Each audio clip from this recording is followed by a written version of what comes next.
সামনে মনে হচ্ছে 1 কিলোমিটার গেলে 1 কিলোমিটার।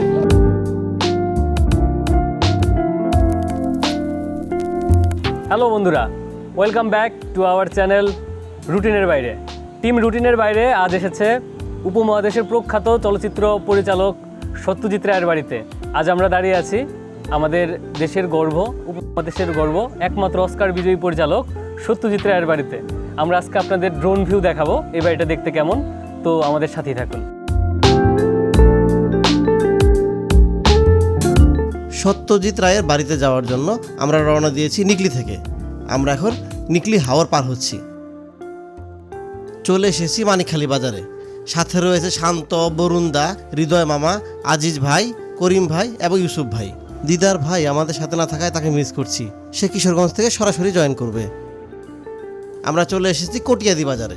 কটিয়াদি থেকে আমাদের এখন বাম দিকে যেতে হবে, মানে হচ্ছে কটিয়াদি থেকে টোকের রাস্তায় আমাদেরকে যেতে হবে। চলে এসেছি বেতাল বাজার, এখন আমাদেরকে ডান দিকে যেতে হবে।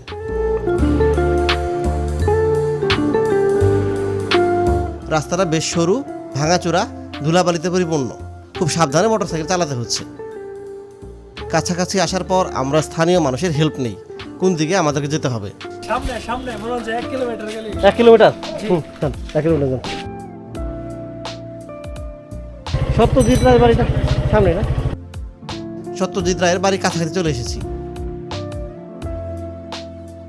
আমরা চলে এসেছি সত্যজিৎ রায়ের বাড়ি।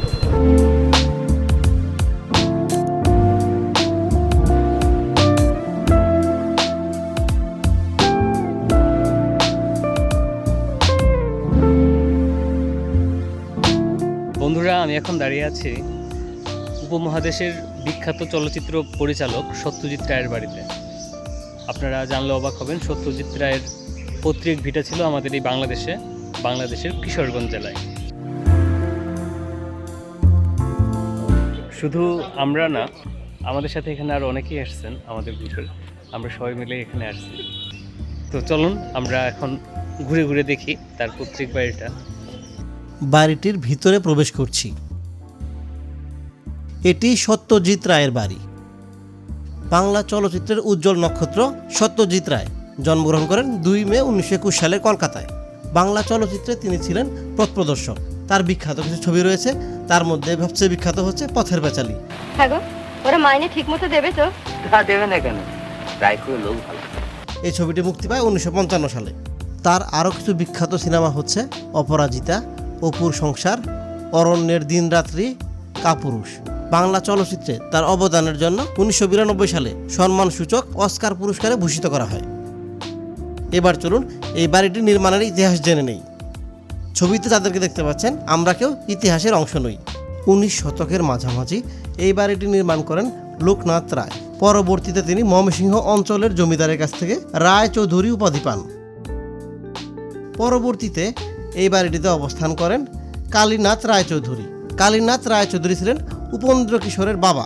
পরবর্তীতে এই বাড়িটিতে অবস্থান করেন উপেন্দ্র কিশোর রায়চৌধুরী। তিনি কটিয়াদির মসুয়া গ্রামে জন্মগ্রহণ করেন। পরে তিনি পড়াশোনার জন্য কলকাতা পাড়ি জমান। উপেন্দ্র কিশোর রায়চৌধুরী ছিলেন সত্যজিৎ রায়ের দাদা। উপেন্দ্র কিশোরের ছেলে সুকুমার রায়ের ঘরেই সত্যজিৎ রায়ের জন্ম হয়।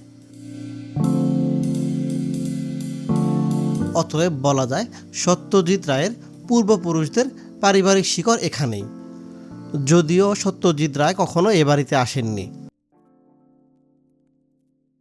দীর্ঘদিন ধরে এই বাড়িটি অযত্ন অবহেলায় ধ্বংসপ্রায় অবস্থায় চলে গিয়েছিল। সম্প্রতি প্রত্নতত্ত্ব অধিদপ্তর এটিকে সংরক্ষণের ব্যবস্থা করে এবং মেরামতের উদ্যোগ নেয়।